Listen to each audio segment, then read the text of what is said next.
Kevin Hart and Katt Williams, Hollywood's biggest enemies. But after the Netflix roast, something happened that nobody saw coming. The two men who were publicly destroying each other for years. What really went down between them that night? Was it finally a truce or just another calculated move? Kevin Hart and Katt Williams sharing the same stage at a Netflix roast was never going to feel like a casual moment. Their years of public shots, pointed accusations, interviews, rumors, and loaded industry whispers buried beneath every punchline made sure of that. Katt had kept Kevin's name in his mouth for a long time, but the moment that reignited everything and pulled it back into the spotlight was the raw, unfiltered Club Shay Shay interview in 2024.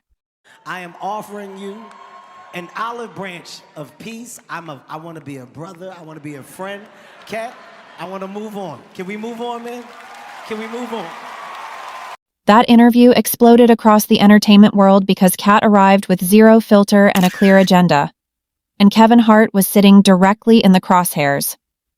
Katt went after the very foundation of how Kevin climbed Hollywood's ladder, suggesting his rise was industry engineered and that powerful forces pushed his career forward in ways that bypassed the normal comedy grind. He also claimed certain film roles were originally connected to him before landing in Kevin's hands. Whether every detail was accurate didn't matter. The comments spread because they fed a suspicion audiences already carried. Kevin's success operates on a scale that almost defies logic, evolving from stand-up comic to global brand. So when Katt said the numbers didn't add up, people leaned in. Kevin's response stayed measured. He kept his composure, called the remarks sad, and walked away without engaging further. I'm surprised they invited me. That's how little star power you have. They had to start inviting your enemies. I said, I hate him. They said, come anyway. Engaging in a war of words with Katt Williams is genuinely dangerous. Katt is unpredictable, sharp, fearless, and willing to go places other celebrities quietly agree to avoid. Even when he stretches the truth, he does it with enough entertainment value that audiences stop caring where the line is. He has spent years building an identity as comedy's unfiltered truth-teller, the one voice willing to say what everyone else rehearsed and decided against. Sometimes his aim lands with painful accuracy. Sometimes the claims drift beyond what's provable. But he always makes the moment feel like it matters. Kevin sits at the complete opposite end of that spectrum. Polished, disciplined, corporate, and surgically careful about his public image. He has mastered surviving bad press, staying connected with industry insiders, and never letting his audience feel any distance. That precision is a major reason his career reached the heights it did. Their tension lives exactly in that contrast. Katt feels like the restless outsider prowling with a lighter in hand, while Kevin feels like the man comfortably inside the building Katt has been circling for years. Netflix placing Katt at Kevin's roast was no accident.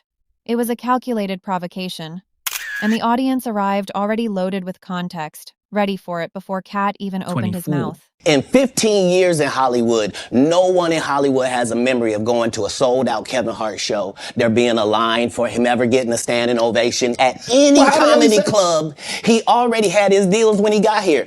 A roast gives everyone a convenient shield. Real tension can be dragged into the open and still be called comedy. Something devastating can be delivered, followed by a smile, and everyone walks away clean. Old wounds can be pressed without anyone having to admit they never healed. That protective layer of humor is exactly what makes the format both powerful and dangerous. Katt's appearance felt entirely different from a standard roast set because his jokes didn't arrive alone. They came loaded with years of accumulated history and public confrontations the audience already knew by heart. Kevin had no choice but to sit there and absorb every word.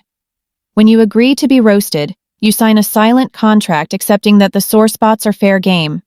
But with Katt, the spotlight burned at a different intensity entirely, because his issue with Kevin has never sounded like ordinary jealousy.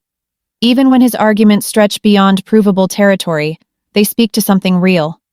A quiet frustration that the industry doesn't run on talent alone, that it selects favorites, builds momentum behind certain faces, and rewards those who master the unspoken rules of the game. I'm the introduction to Tiffany Haddish. She passed 46 female black comedians that I know personally that I put on tour who have a hard time getting a chicken sandwich from Chick-fil-A after they headline 7 shows at a club for $2,500 a week. Kevin has played that game better than almost anyone, and that is not an accusation. It is a recognition of rare strategic intelligence. He didn't stumble into global success. He engineered it, transformed himself into a finely tuned machine, and had the discipline to keep it running for years. Most comedians want that level of success desperately.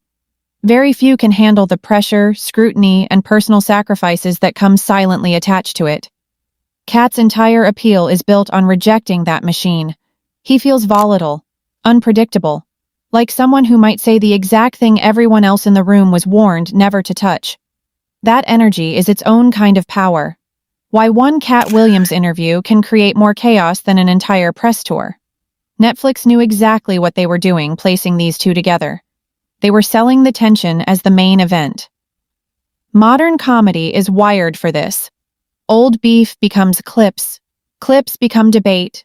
Debate becomes free promotion. The roast was only one part of the machinery. Katt walking into Kevin's roast handed the internet a perfect headline. For Kevin, it was a chance to prove composure.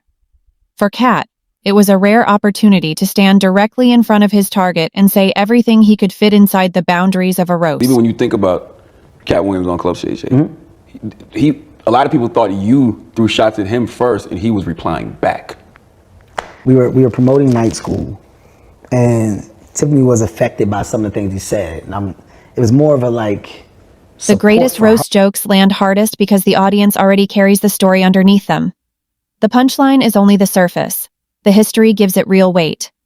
Everyone in that room and everyone watching at home already knew Kevin and Katt had unfinished business stretching back years, and understood this appearance carried significance far beyond a standard roast slot. What followed is open to interpretation. Maybe the shared stage drained some tension between them. Maybe it simply repackaged that tension into something more profitable and digestible.